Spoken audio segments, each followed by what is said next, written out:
પૂજા ઘરમાં આ બે મૂર્તિઓ પાસે રાખો છો તો સાવધાન થઈ જાઓ। રાધે રાધે, જય શ્રી કૃષ્ણ, હર હર મહાદેવ। મિત્રો કેમ છો તમે બધા? આશા છે કે તમે બધા સારા હશો અને સ્વસ્થ હશો, મસ્ત હશો અને ભગવાનની કૃપા તમારા પર બની રહેલી।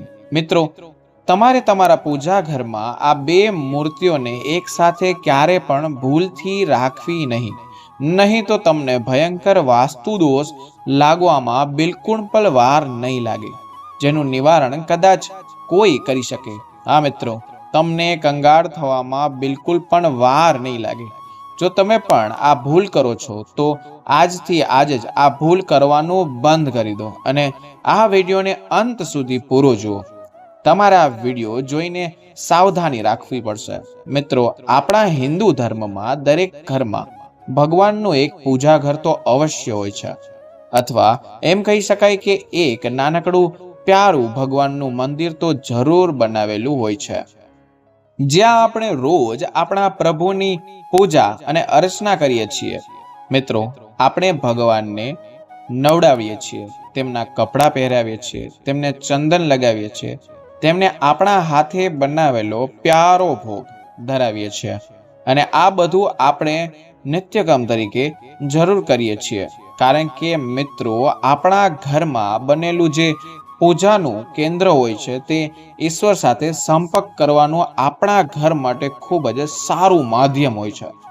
મિત્રો, જો ઘરમાં પૂજા ઘર ના હોય તો આપણા ઘરમાં સકારાત્મક ઉર્જાની જગ્યાએ માત્ર નકારાત્મક ઉર્જાનો જ સંચાર થતો રહે છે, કારણ કે આ એક એવું કારણ છે કે જે આપણા ઘરમાં હંમેશા સકારાત્મક ઉર્જાનો સંચાર કરતું રહે છે।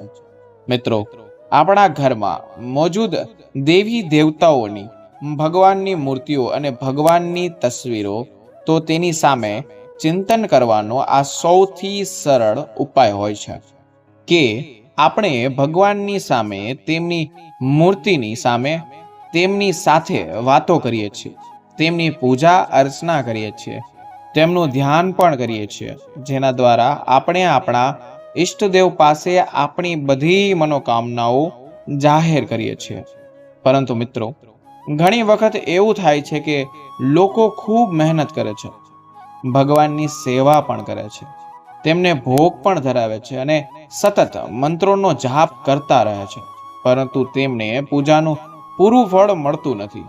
જો તેઓ તેમના ભગવાનની ખૂબ જ પૂજા અર્ચના કરે છે, તેમની સામે દીવો પણ પ્રગટાવે છે, તેમની સામે જે કરવાની જરૂર હોય તે બધું કરે છે, પરંતુ તેમ છતાં તેમની પૂજાનું પૂરું ફળ મળતું જ નથી।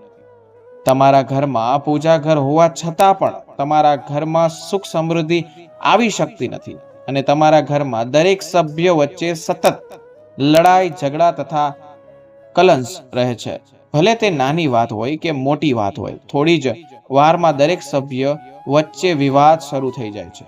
તો તમને જણાવી દઈએ કે આની પાછળ પણ એક મોટું કારણ હોય છે, તમારા ઘરમાં વાસ્તુ દોષ જે આનું સૌથી મોટું કારણ છે। મિત્રો, વાસ્તુશાસ્ત્ર અનુસાર એમ કહેવામાં આવે કે ઘરના ઉત્પન્ન થતા બધા અશુભ સંકેતો અને નકારાત્મકતા વાતાવરણનું કારણ મંદિરમાં રાખવામાં આવતી મૂર્તિઓ અથવા ભગવાનની તસવીરો પણ હોઈ શકે છે। મિત્રો, તમે બધા એ તો જાણતા જ હશો કે આપણા મનમાં જે પણ આવ્યું આપણે ભગવાનની મૂર્તિ ઉઠાવીને લાવીએ છીએ અને મંદિરમાં મૂકી દઈએ છીએ અને આપણા મંદિરમાં તેમને સજાવીએ દઈએ છીએ, પરંતુ આપણે એ વિચારતા જ નથી કે આપણે આપણા મંદિરમાં કઈ મૂર્તિ રાખવાની જરૂર છે અને કઈ મૂર્તિ નહીં।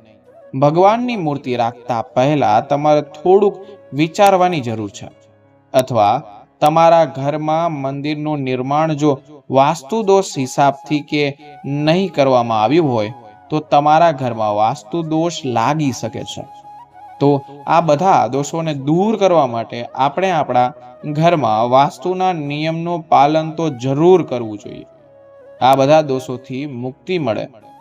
મિત્રો, વાસ્તુશાસ્ત્રમાં કેટલાક એવા વિધિ વિધાન બતાવવામાં આવ્યા છે, એવા નિયમો સ્પષ્ટ રીતે બતાવવામાં આવ્યા છે, જો તમે આ નિયમો શાસ્ત્રો અને વૈજ્ઞાનિક બંને આધાર પર સારી રીતે પાળ્યા તો આનાથી તમારા ઘરમાં જ ક્યારેય પણ કોઈ અશુભ ઘટના નહીં થાય. મિત્રો, આનાથી તમારા ઘરમાં હંમેશા સુખ, સમૃદ્ધિ, ઐશ્વર્ય અને ખુશીઓ સતત બનેલી રહેશે. મિત્રો, તમને જણાવી દઈએ કે ઘરના મંદિરમાં દેવી દેવતાની મૂર્તિ રાખવા માટે પણ વાસ્તુશાસ્ત્રમાં ખૂબ જ સારા નિયમો બતાવવામાં આવ્યા છે. કયા દેવતાઓ અને દેવીની મૂર્તિ આપણે આપણા ઘરમાં રાખવી વર્જિત છે, અથવા કયા દેવી દેવતાઓની મૂર્તિ આપણે આપણા ઘરમાં એક સાથે નહીં રાખવી જોઈએ, અને કયા દેવી દેવતાઓની મૂર્તિ સાથે રાખવી જોઈએ. ખૂબ જ જરૂરી અને શુભ માનવામાં આવે છે. જો તમે આ નિયમોનું યોગ્ય રીતે પાલન નહીં કરો તો તેનાથી તમારા ઘરમાં ગરીબી અને એકવાર દરિદ્રતાનું સતત વાતાવરણ બની રહે છે. ઘરમાંથી સકારાત્મક ઉર્જા ચાલી જશે અથવા વહી જશે અને તમારા ઘરમાં નકારાત્મક ઉર્જા પોતાનું સ્થાન બનાવી લેશે, જેનાથી પરિવારમાં એકબીજા સભ્યો વચ્ચે લડાઈ, ઝઘડો અને કલેશ થતો રહેશે. હંમેશા તમારા ઘરમાં નિરાશા અને દુઃખ છવાયેલું રહેશે. સાથે જ આનાથી તમારા ઘરમાં આર્થિક તંગી પણ બની રહેશે. તો ચાલો મિત્રો, આપણે જાણી લઈએ કે વાસ્તુશાસ્ત્ર પ્રમાણે આપણે ઘરના મંદિરમાં આખરે કઈ કઈ દેવી દેવતાઓની મૂર્તિઓ જરૂર રાખવી જોઈએ અને કઈ કઈ દેવી દેવતાઓની મૂર્તિઓ ભૂલથી પણ નહીં રાખવી જોઈએ. આની સાથે જ સુખ, સમૃદ્ધિ, પ્રાપ્તિ માટે આપણે કયા દેવી દેવતાઓની મૂર્તિઓ એકબીજાની પાસે અવશ્ય રાખવી જોઈએ. તો વાસ્તુશાસ્ત્ર અનુસાર જો તમે કેટલાક વિશેષ દેવી દેવતાઓની મૂર્તિઓ તમારા પૂજા ઘરના મંદિરમાં એકબીજાની પાસે રાખી લો છો તો તેનાથી તમને ખૂબ જ સારા અને શુભ લાભ પ્રાપ્ત થશે. પરંતુ આની સાથે જ જો તમે કેટલાક દેવી દેવતાઓની મૂર્તિઓને તમારા ઘરના મંદિરમાં એકસાથે રાખી દીધી તો તેનાથી તમને ખૂબ જ વધારે અશુભ પરિણામ જોવા મળશે. કારણ કે આપણા વાસ્તુશાસ્ત્રમાં કેટલાક એવા દેવી દેવતાઓની મૂર્તિઓ હોય છે જેમણે ઘરમાં એકબીજાની પાસે રાખવાની મનાઈ કરવામાં આવી છે. તો મિત્રો, ચાલો વિના વિલંબે વિડીયોને શરૂ કરીએ.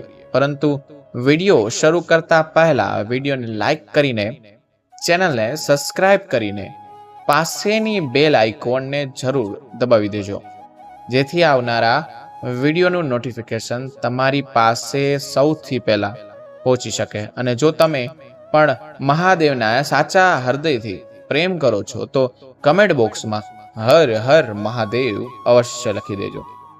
મિત્રો, સૌથી પહેલા આપણે એ જાણી લઈએ કે ઘરના મંદિરમાં આખરે આપણે એવી કઈ કઈ દેવી દેવતાઓની મૂર્તિઓ હોય છે જેમને રાખવું ખૂબ જ વધારે આવશ્યક હોય છે. આમાં સૌથી પહેલા જે મૂર્તિ આવે છે તે ભગવાન ગણેશની મૂર્તિ. જેમ કે તમે બધા જાણતા જ હશો કે ગણેશજીને પ્રથમ પૂજનીય માનવામાં આવે છે અને ગણેશજીને વિઘ્નહર્તા ગણેશ પણ કહેવામાં આવે છે. તો આ માટે તમારા ઘરના મંદિરમાં ગણેશજીની મૂર્તિ હોવી ખૂબ જ વધારે શુભ હોય છે. મિત્રો, આ વાત તો અવશ્ય જાણી લેવી જોઈએ કે ગણેશજીની તસવીર પૂજા ઘરમાં ક્યારે પણ એકથી વધારે નહીં રાખવી જોઈએ. મિત્રો, વિશેષ રૂપે જો ગણેશજીની તસવીર એવી છે જે માતા લક્ષ્મીની સાથે છે અને તેમની ડાબી બાજુએ બિરાજમાન છે તો આ ખૂબ જ વધારે શુભ માનવામાં આવે છે. કારણ કે આવી મૂર્તિ ઘરમાં રાખવાથી ઘરની બધી પરેશાનીઓ અને નકારાત્મક ઉર્જા, બધી સમસ્યાઓ આપણા ઘરમાંથી ખૂબ જ વધારે દૂર ચાલી જાય છે. હવે વાત કરીએ મિત્રો બીજી પ્રતિમાની, તો તે છે ખુદ માતા લક્ષ્મીની પ્રતિમા. મિત્રો, ધન અને સમૃદ્ધિનું માતા લક્ષ્મીને ખૂબ જ વધારે અને ખૂબ જ મોટું પ્રતીક માનવામાં આવે છે. જો તમે ઈચ્છો છો કે તમારા ઘરમાં હંમેશા ધનના, અન્નના અને સુખ સમૃદ્ધિના ભંડાર ભરેલા રહે તો તમારે તમારા ઘરના મંદિરમાં પૂજા સ્થાનમાં માતા લક્ષ્મીની એક મૂર્તિ અથવા તસવીર તો અવશ્ય લગાવવી જોઈએ. પરંતુ તમારે એક વાતનું પણ વિશેષ રૂપે ધ્યાન રાખવું જોઈએ કે ઘરના પૂજા સ્થાનમાં માતા લક્ષ્મીને એકલી તસવીર ઘરના વાસ્તુ માટે ક્યારે પણ શુભ નથી હોતી. આ માટે તમે આ વાતનું વિશેષ રૂપે ધ્યાન રાખો કે જ્યારે પણ આપણે માતા લક્ષ્મીની તસવીર કે મૂર્તિ આપણા ઘરે લાવીએ તો તેમની સાથે ભગવાન જ નારાયણની મૂર્તિ હોવી ખૂબ જ જરૂરી હોય છે. મિત્રો, જગતનું પાલન કરનાર ભગવાન નારાયણ માતા લક્ષ્મીના સ્વામી એટલે કે માતા લક્ષ્મીના પતિ છે. અને માતા લક્ષ્મી ભગવાન નારાયણ વિના ક્યારેય પણ કોઈના ઘરે રહેતા નથી. અને જો તમે ઈચ્છો કે માતા લક્ષ્મી હંમેશા તમારા પર તેમના આશીર્વાદ વરસાવતા રહે અથવા જાળવી રાખે તો તમે તમારે માતા લક્ષ્મી પહેલા ભગવાન નારાયણની પૂજા કરવી પડશે. કારણ કે મિત્રો, આમ કરવાથી આપણા ઘરમાં સમૃદ્ધિ અને સુખ સમૃદ્ધિ અને શાંતિ જળવાઈ રહેશે. તો તમે પહેલા ભગવાન વિષ્ણુ અને પછી માતા લક્ષ્મીની પૂજા કરજો. તો માતા લક્ષ્મી સાથે સાથે ભગવાન નારાયણ પણ તમારેથી ખુશ થશે અને તેમના આશીર્વાદ તમારા પર સદા રહેશે. મિત્રો, સાથે જ તમારે એક વાતનું ધ્યાન રાખવું જોઈએ છે કે ધન પ્રાપ્તિ માટે તમારે માતા લક્ષ્મી અને ભગવાન ગણેશજીની સંયુક્ત રીતે પૂજા અવશ્ય કરવી જોઈએ. મિત્રો, ચાલો હવે ત્રીજી તસવીરની વાત કરીએ. તે છે સંકટ મોચક મહાબલી હનુમાનજીની. મિત્રો, વાસ્તુશાસ્ત્ર પ્રમાણે હનુમાનજીની પ્રતિમા ઘરના મંદિરમાં અવશ્ય રાખવી જોઈએ. તમારે હનુમાનજીની એક મૂર્તિ અથવા તસવીર તમારા મંદિરમાં જરૂર રાખવી જ જોઈએ. આનાથી ઘરના બધા વાસ્તુ દોષ અને લડાઈ ઝઘડા ખતમ થઈ જાય છે. અને મિત્રો, આની સાથે જ ઘર પર અચાનક જો કોઈ સંકટ આવવું હશે તો તેને પણ સંકટ મોચન મહાબલી હનુમાનજી દૂર કરી દેશે. એટલે કે તે સંકટને તાળી દેશે. મિત્રો, બજરંગ બલીની કૃપાથી પૂજાથી આપણા ઘરમાં આવનારા સંકટો આપોઆપ ટળી જાય છે. આની સાથે જ તમે આ વાતનું પણ મુખ્ય રીતે ધ્યાન રાખો કે હનુમાનજીની તમારે હંમેશા બેઠેલી મૂર્તિ કે તસવીર જરૂર તમારા પૂજા ઘરમાં રાખવી જોઈએ. આનાથી ઘરમાં હંમેશા સુખ સમૃદ્ધિ ઐશ્વર્ય અને શાંતિ આવો રાખશે. મિત્રો, ચાલો ચોથી તસવીર કે મૂર્તિની સત વાત કરીએ તો ભગવાન રામ દરબારની તસવીર તમારે તમારા ઘરમાં અવશ્ય લગાવવી જોઈએ. જો તમે તમારા ઘરના બધાની વચ્ચે હંમેશા પ્રેમ અને વિશ્વાસ જાળવી રાખવા માંગો છો અને ઘરના બધા પારિવારિક ઝઘડાઓને ખતમ કરવા માંગો છો તો આ માટે તમારે ભગવાન રામ દરબારની તસવીર અવશ્ય તમારા પૂજા ઘરના મંદિરમાં જરૂર લગાવવી જોઈએ.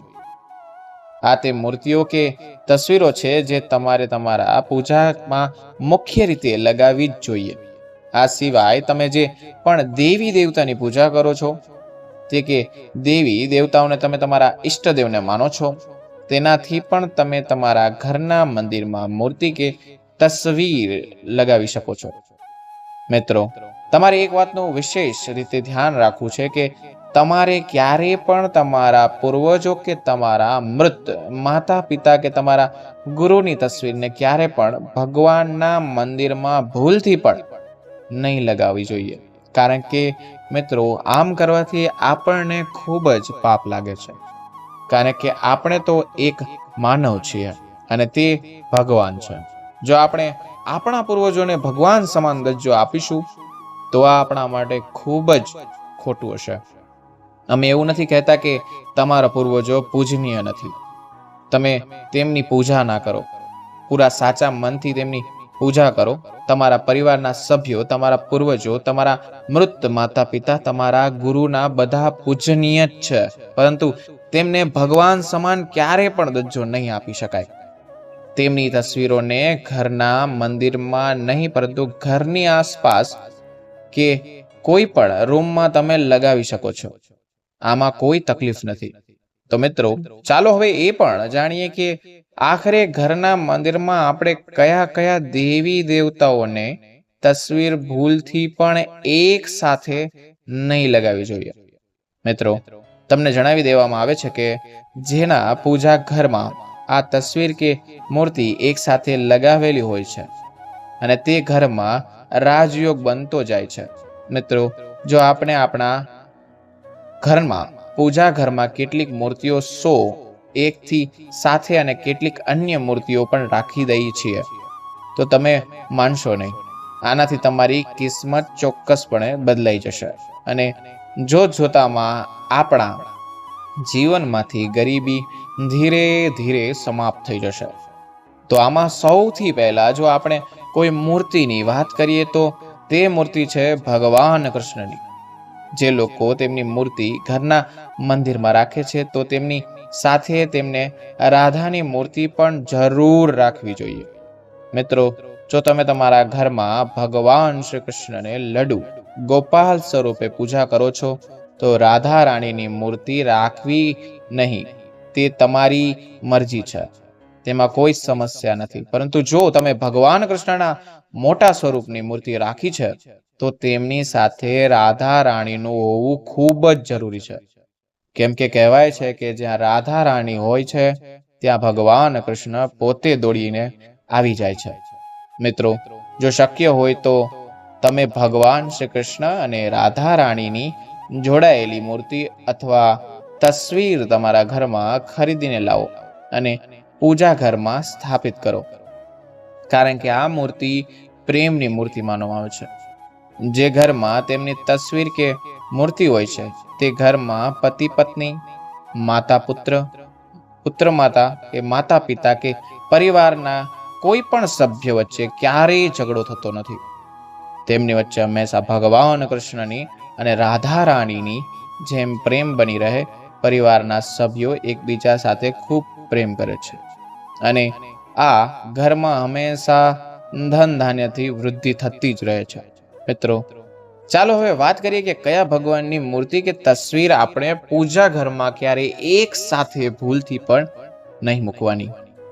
તમને જણાવી દઉં કે પૂજા ઘરમાં આપણે ક્યારેય ભગવાન વિષ્ણુ, ભગવાન શંકર અને ભગવાન બ્રહ્મદેવની મૂર્તિ કે તસવીર એક સાથે નહીં મૂકવાની. આ ત્રણેય દેવતાઓની કોઈ વ્યક્તિને ક્યારેય એક સાથે પૂજા નહીં કરવી જોઈએ. મિત્રો, આની પાછળ પણ એક મોટું કારણ છે કે ત્રણેય દેવતાઓની પૂજા પદ્ધતિ અલગ અલગ કરવી જોઈએ. કારણ કે ભગવાન નારાયણની પૂજામાં તુલસીનું પાન ચડાવવામાં આવે છે. તુલસીના પાન વગર ભગવાન નારાયણની પૂજા અધૂરી માનવામાં આવે છે. જો તમે ભગવાન નારાયણની પૂજા કરી રહ્યા છો, જો તમે તે પૂજામાં તુલસીનું પાન રાખ્યું નથી તો સમજો કે પૂજા પૂરી નથી થઈ અને તમને પૂજાનું પૂરું ફળ પણ પ્રાપ્ત નહીં થાય. બીજી તરફ જો જોવામાં આવે તો ભગવાન ભોલેનાથ પર ક્યારેય તુલસીનું પાન ભૂલથી પણ નહીં ચડાવવામાં આવે. મિત્રો, શાસ્ત્રોમાં એવું કહેવાય છે કે બ્રહ્મદેવની પૂજા કરતી જ ઘરમાં વર્જિત છે. બ્રહ્મદેવની પૂજા કરવાથી આપણા ઘરમાં અશુભનું પ્રતીક માનવામાં આવે છે. તમે જોયું જશે કે ક્યારેય કોઈ પણ ઘરમાં બ્રહ્મની દેવની પૂજા થતી નથી. તેથી જો તમારા ઘરમાં ત્રણેય દેવી દેવતાઓની એક સાથે પ્રતિમા રાખી છે તો તમે તેને તમારા ઘરમાંથી તરત જ અલગ કરી દો. જો તમે આ ત્રણેય દેવતાઓની તસવીર એક સાથે તમારા ઘરના મંદિરમાં લગાવીને રાખો છો તો તેને પણ તમારા ઘરમાં કે મંદિરમાં તરત જ હટાવી દો. આ દેવી દેવતાઓની તસવીર ક્યારેય ભૂલથી પણ કોઈ વ્યક્તિ એક સાથે નહીં લગાવી જોઈએ. તો મિત્રો, આ તે માહિતી હતી જે તમારે હંમેશા ધ્યાનમાં રાખવી જોઈએ. આ ખૂબ જ મહત્વપૂર્ણ માહિતી છે અને કમેન્ટ બોક્સમાં હર હર મહાદેવ અવશ્ય લખો. મિત્રો, જો અજાણતામાં અમારાથી કોઈ ભૂલ થઈ જાય અથવા અમારા કારણે તમને કોઈ તકલીફ થાય અથવા અમારાથી બીજું કાંઈ બોલાઈ જાય તો એના માટે અમે ક્ષમા પ્રાર્થી છીએ. મિત્રો, વિડીયો કેવો લાગ્યો તે વિડીયોને લાઈક કરીને જણાવજો. નીચે કમેન્ટ સેક્શનમાં એકવાર હર હર મહાદેવ જરૂર લખજો. હવે મળીશું નવા વિડીયો નવા ટોપિક સાથે. ત્યાં સુધી બધાને રાધે રાધે.